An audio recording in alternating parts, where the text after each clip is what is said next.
There is a light that has never once gone out, not in 100 years, not through a single storm.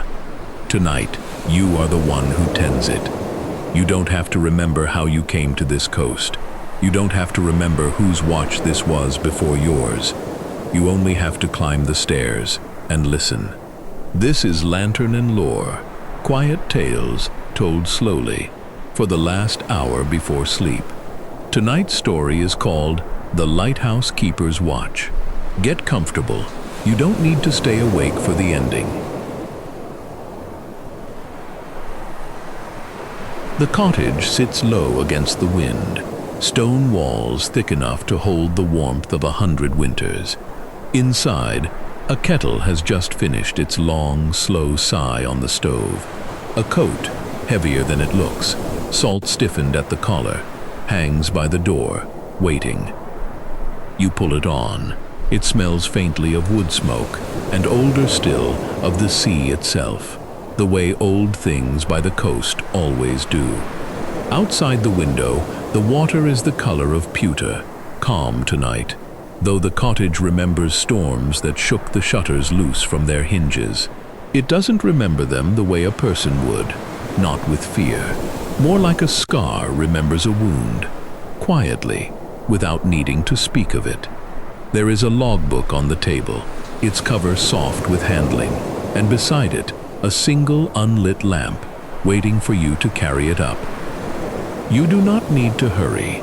The light does not need to be lit until the sky is fully dark, and the sky is not fully dark yet, only leaning that way, slowly, the way evenings do when there's nothing left to rush toward.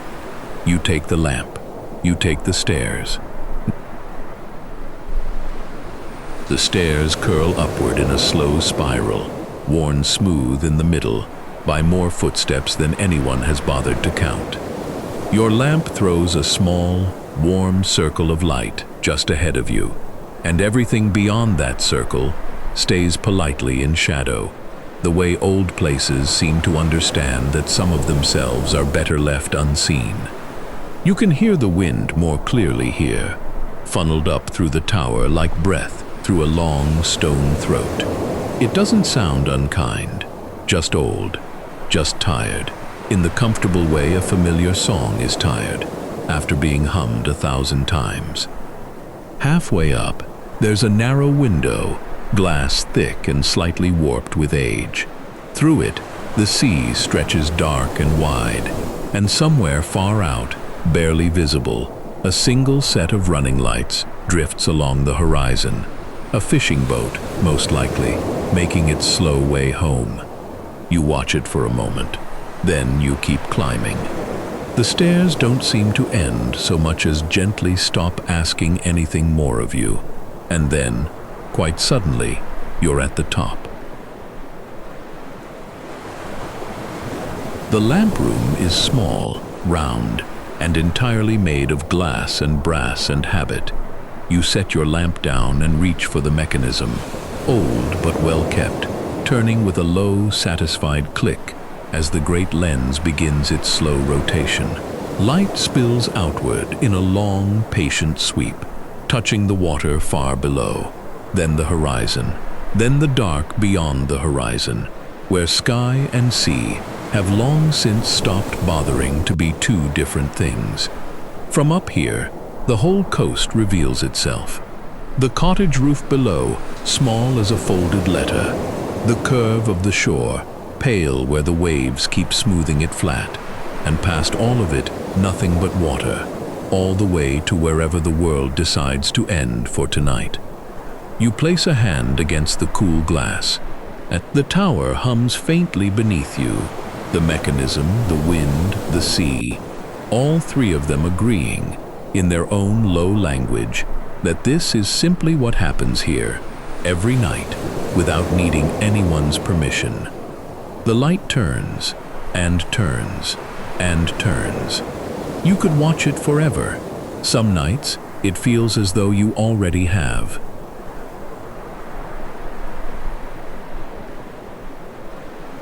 There's an old story about this coast, the kind of story that gets told less like a warning and more like a lullaby, softened by however many years it's been passed hand to hand. They say that long before this tower stood here, a ship lost its way in a fog thick enough to swallow sound itself. No light to guide it, no way to tell where the water ended and the rocks began. So the lighthouse was built, not to stop what had already happened. Nothing could undo that, but so it would never happen again, so that no ship ever after would have to find the shore by guessing.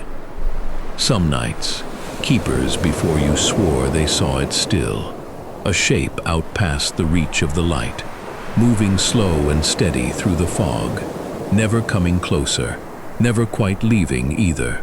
Not frightening, just present. The way an old memory is present, worn soft at the edges, no longer sharp enough to hurt. You don't know if you believe it, but tonight, out past the beam's reach, the fog shifts, just slightly, in a shape that might be a ship, or might be nothing at all. You keep the light turning either way.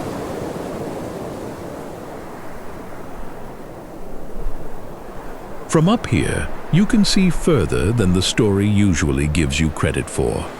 Follow the coastline far enough in either direction, and you'll find them. Other lights, other towers, each one keeping its own small patch of the dark. Some are so far off, they're barely more than a suggestion, a blink you'd miss if you weren't already looking for it. Others are closer, steady enough that you could almost set your own rhythm by theirs. You've never met most of the keepers who tend them. You likely never will. And yet there's a strange, quiet companionship in it anyway. The way you might feel toward a stranger, walking the same empty road at the same late hour, neither of you needing to speak, both of you simply glad, in some small unspoken way, not to be the only one awake. There's an old habit among keepers, passed down the way habits are, without anyone quite remembering who started it.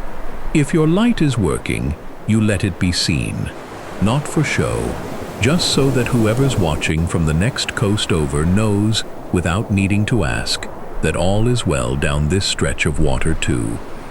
You find yourself doing it now, almost without thinking, pausing halfway through your turn to glance down the coast, checking for the familiar pattern of lights you've come to know, without ever needing to learn on purpose. There, and there, steady as ever. Once, early in your first year here, an older keeper told you that ships far out at sea used to read this whole coastline like a sentence.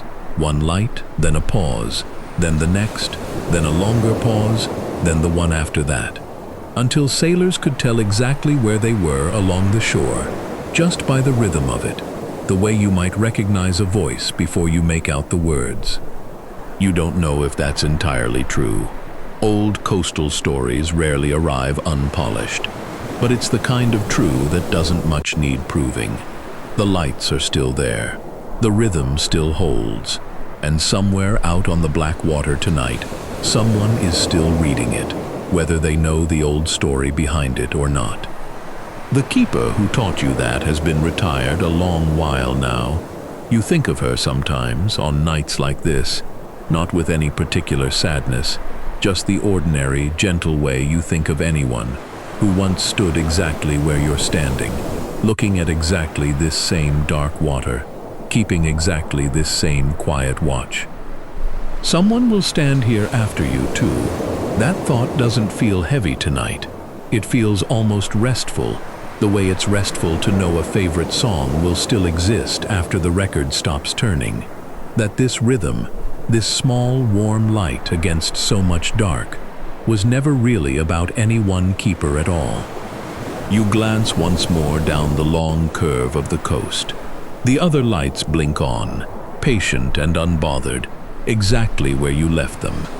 Then you turn back to your own lamp and let it keep doing what it's always done.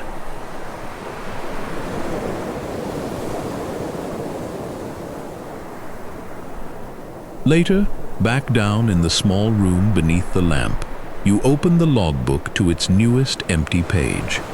Every keeper before you has written something here. Weather, Wind direction, the names of ships that passed, when anyone bothered to note them. Small, ordinary facts, stacked up night after night for longer than anyone alive can remember. You add your own line: calm sea, light fog past midnight, nothing more. It doesn't feel like much, but then, you suppose, that's rather the point of a place like this. Nothing dramatic is meant to happen here. The lamp turns, the sea stays where it's supposed to, and somewhere out past the edge of what you can see, someone finds their way home, a little easier because of it. You close the book gently. Outside, the wind has softened. The fog has thinned to something more like breath than weather.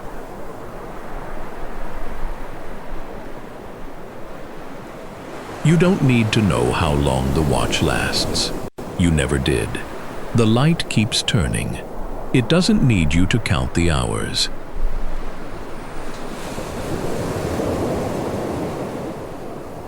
The sea keeps its rhythm. The lamp keeps its rhythm.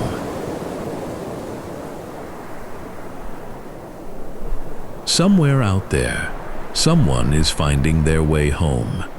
It doesn't matter if you see them arrive. The light was always going to keep turning, whether you watched or not.